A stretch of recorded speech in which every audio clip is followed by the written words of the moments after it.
María, un cordial saludo. Un día más, con la gracia del Señor, proseguimos el comentario del Catecismo de nuestra Madre la Iglesia. Bien, el punto 902 de en la que se explica esta participación de los laicos en la misión sacerdotal dice: de manera particular, los padres participan de la misión de santificación, impregnando de espíritu cristiano la vida conyugal y procurando la educación cristiana de los hijos. O sea que viene a decir que una forma muy especial, ¿no?, de ejercer ese sacerdocio la tienen pues los matrimonios cuando están educando a sus hijos, cuando les están santificando, porque esa educación cristiana es una santificación. Es algo hermoso pensar eso, ¿no? Yo creo que quizás los padres no se dan cuenta de que, bueno, pues es cierto de que pues que la función, la vocación matrimonial, comparando con la vocación de los que somos sacerdotes ministeriales, ¿no? Pues hombre, pues es verdad que un sacerdote tiene muchos más hijos espirituales, en el sentido que se le encomienda la santificación de, bueno, pues de toda una parroquia o de una parte de la grey que le ha sido encomendada. Pero es verdad también que a una familia se le han encomendado unos hijos para su santificación, unos hijos, y que tiene con ellos pues una forma mucho más intensa, con esos hijos en concreto que Dios le ha dado, una forma mucho más intensa de transmitirles el Espíritu de Cristo, pues claro, a esos en concreto que la que puede tener el sacerdote ministerial con todos aquellos que les ha sido encomendado, ¿eh? Hay que pensar que la capacidad de transmitir a Cristo a unos hijos es inmensa, y la importancia de aprovechar, ¿no?, esa ocasión de esa convivencia, de esas 24 horas en la que unos padres, conviviendo con sus hijos, les están transmitiendo a Cristo. Podríamos decir incluso que están engendrando a Cristo en ellos. Están haciendo que Cristo, que el hombre nuevo, ¿no?, vaya naciendo en esos hijos. No a través de los sacramentos, que esos sacramentos, bueno, pues los recibirá, ¿no?, de manos de la Iglesia, de la Iglesia jerárquica o la Iglesia ministerial. Pero es que Cristo no solamente se ha engendrado en nosotros por los sacramentos, se ha engendrado en el día a día, por las actitudes, por la educación que uno recibe, por la forma en la que reza con sus padres, por la forma en la que es corregido por sus padres. Los padres están engendrando a Cristo en sus hijos cuando les educan, ¿no?, conforme a los principios del Evangelio. Posiblemente ellos no puede ocurrir que no caigan en cuenta de este gran misterio, ¿no? Igual que San Pablo, ¿no? Igual que San Pablo dice en alguna carta: te he engendrado para Cristo. Pues yo creo que también eso pueden decirlo cualquier padre de un hijo. Te he engendrado para Cristo, te he engendrado para la vida eterna. Un padre no solo está educando a su hijo pues para que tenga un cuerpo sano, para que tenga una educación, un nivel intelectual, está engendrando para Cristo. Un padre cristiano quiere un hijo santo por encima de todo. Quiere un hijo conforme a la voluntad de Dios. La función educadora del padre y de la madre, ese cordón umbilical, ¿no?, que físicamente une al hijo a la madre, yo creo que no es más que un símbolo de ese deseo de transmitirle a Dios al hijo. Cuando se ama a alguien se le desea lo mejor, y lo mejor que se le puede desear es a Dios mismo. Es transmitirle lo mejor que uno puede desear, lo mejor que uno puede darle es transmitirle a Cristo. Por eso, una de las formas principales de ejercer el sacerdocio común es engendrar en Cristo a los hijos, teniendo como tarea principal, como preocupación principal, pues el que sean santos, el que sean santos. Y esto es un examen de conciencia para todos, porque claro, a veces observamos que algunos padres se llevan un disgusto pues muy grande si su hijo no triunfa en los estudios, si abandona una carrera, si esto, si lo otro, pero parece que esa preocupación no es proporcional. Así viven en gracia de Dios sus hijos.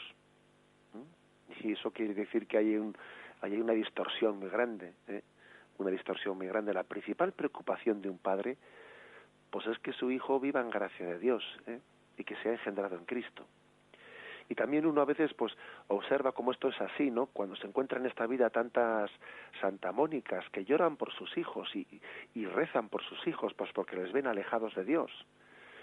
Y no consideran, y por mucho que su hijo sea ingeniero, sea arquitecto, sea lo que fuere, no dejan de sufrir porque hubiese preferido que no hubiese hecho esa carrera tan brillante y hubiese estado más cerca de Dios. Y cuando uno ve padres y madres que lloran y sufren porque sus hijos todavía no han descubierto, ¿no?, el tesoro de Cristo, pues a veces hasta les parece que se han sentido fracasados en su educación. Cuando uno ve es un padre que sufre en Cristo, dice, este ha entendido lo que es su vocación de paternidad y de maternidad. Claro, luego está la libertad de una persona, que no se le puede abrir la cabeza a un hijo y meterle en la cabeza lo que él quisiera meterle, ¿no? Pero el sufrimiento del padre y de la madre, ¿no?, cuando ve que un hijo pues no acepta esa consagración, ese sufrimiento es señal de que uno ha entendido, ¿no?, que el sacerdocio que está ejerciendo como padre y como madre estaba llamado a engendrar en Cristo. También creo que es bueno, ¿no?, que entendamos que ese sufrimiento no tiene que ser un sufrimiento autodestructivo, no tiene que ser un sufrimiento de sentimiento de fracaso, no tiene que ser un sufrimiento que nos lleve un poco a la frustración, no, tiene que ser un sufrimiento ofrecido. Y cuando uno ofrece, lo pone en manos de Dios, unido a la cruz de Cristo, y queda en paz. Y queda en paz. El sufrimiento no tiene que ser un sufrimiento autodestructivo, porque eso sería amor propio. Sería un amor propio que le duele que me han salido mal las cosas, no he triunfado con mi hijo, no he hecho lo que yo hubiese deseado. Eso es amor propio. El sufrimiento de Santa Mónica no era un sufrimiento de amor propio, sino era un sufrimiento de quien ofrece a Dios y pone en sus manos, porque más sufre el Señor que nosotros. Más sufre Él que nosotros. Luego tenemos que purificar nuestro sufrimiento para que no sea un sufrimiento de amor propio, de que las cosas nos hayan salido mal. Ojo con eso. Nuestro sufrimiento tiene que ser un compartir el dolor de Cristo, pero tiene que ser un sufrimiento ofrecido, y una vez que uno ofrece, queda en paz. No es que deje de sufrir, no, sigue sufriendo, pero queda en paz en su sufrimiento. Bien, y leemos el último de los puntos, el 903. Los laicos, si tienen las cualidades requeridas, pueden ser admitidos de manera estable a los ministerios de lectores y de acólito. Donde lo aconseje la necesidad de la Iglesia y no haya ministros, pueden también los laicos, aunque no sean lectores ni acólitos, suplirles en alguna de sus funciones, es decir, ejercitar el ministerio de la palabra, presidir las oraciones litúrgicas, administrar el bautismo y dar la Sagrada Comunión según las prescripciones del derecho.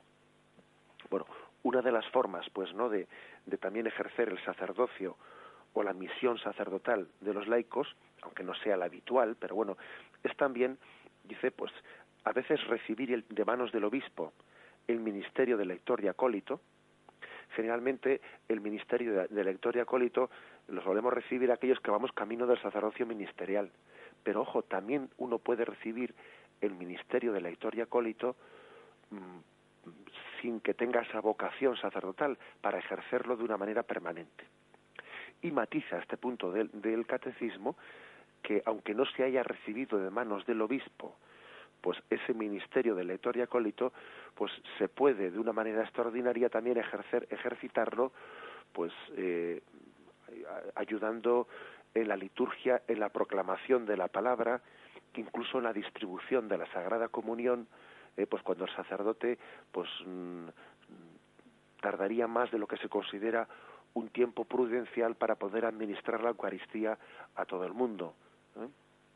Cuando el sacerdote es muy mayor y tiene dificultad también de poder él administrar la Eucaristía, etcétera, en ese momento se le permite al seglar ser lo que se dice, un ministro extraordinario en la distribución de la Sagrada Comunión. Incluso fijaros que dice también en la administración del bautismo. A falta de sacerdote, al seglar se le permite bautizar. ¿Mm? Un bautismo es válido cuando, bueno, pues lo está ejerciendo un seglar a falta de un sacerdote. Porque en función del bien de las almas, y cuando alguien se une a la intención de la Iglesia y bautiza en el nombre del Padre, del Hijo y del Espíritu Santo, ese sacramento es válido, el del bautismo me refiero, aunque lo celebre un seglar. Ahora bien, hay que decir una cosa, ¿no?, que igual muchos oyentes pues lo estarán también pensando. Lo que no tendría sentido es que estas acciones que la Iglesia las permite, pues cuando hay situaciones extraordinarias, pues se realicen cuando no hay tales situaciones extraordinarias. No tendría ningún sentido que un seglar esté bautizando a un niño cuando hay un sacerdote para poder hacerlo. No tendría ningún sentido pues que los seglares se pongan a distribuir la Sagrada Comunión cuando igual en el altar hay 2 o 3 sacerdotes concelebrando, y dice, bueno, pero ¿qué sentido tiene que los seglares sean ministros, se conviertan en ministros de la distribución de la Eucaristía, de la comunión, cuando hay sacerdotes que pueden distribuir la comunión, que igual están dentro de la sacristía y no salen a distribuirla, o incluso están concelebrando? Eso no tiene sentido. Una cosa es que haya una situación extraordinaria que eso lo permita, y otra cosa es que convirtamos en ordinario lo que tiene que ser extraordinario. Ahora bien, dicho esto, también hay que decir que tampoco hay que tener escrúpulo cuando se produce esa situación extraordinaria, pues no hay que tener ese escrúpulo de recibir la comunión, aunque sea distribuida de manos de un seglar, pues porque sencillamente no olvidemos que ese seglar que distribuye la comunión tiene por el bautismo, el sacerdocio común de los fieles, aunque no sea el sacerdocio ministerial. Y como tiene el sacerdocio común, en esa situación especial y extraordinaria, la Iglesia le permite y le bendice para distribuir la comunión. Tampoco hay que tener escrúpulo, porque a veces igual se ve que hay una situación extraordinaria con muchísima gente en la Iglesia, el sacerdote pide a un seglar que distribuya la comunión porque sí, porque se ve que es necesario, de lo contrario la comunión igual se alargaría muchísimo, y a veces ve que algunos cristianos tienen escrúpulo de ponerse en la fila pues del seglar que distribuye la comunión, y no. O sea, tan incorrecto es tener ese escrúpulo como lo que he dicho antes, distribuir la comunión cuando habría un sacerdote para distribuirla. Pues entonces no tiene sentido que en ese caso se haga. Bien, como veis, es una aplicación la que hace el punto 903, una aplicación concreta, pues de una forma de ejercer esa misión sacerdotal que tienen los laicos. Pero sin duda la principal es la que dice el punto 901. Ofrecer toda nuestra vida, todas las circunstancias, hacer un ofrecimiento de todo lo que somos, lo que tenemos, ¿no? Ofrecer nuestras alegrías, nuestras penas, nuestro trabajo. Qué importante es ofrecer el trabajo, el ofrecimiento de toda nuestra vida a Dios Padre por medio de Cristo en el altar de la Eucaristía. Esa es la razón principal, el ejercicio principal, ¿no?, de la misión sacerdotal del laico, del seglar. La bendición de Dios Todopoderoso, Padre, Hijo y Espíritu Santo, descienda sobre vosotros. Alabado sea Jesucristo. María.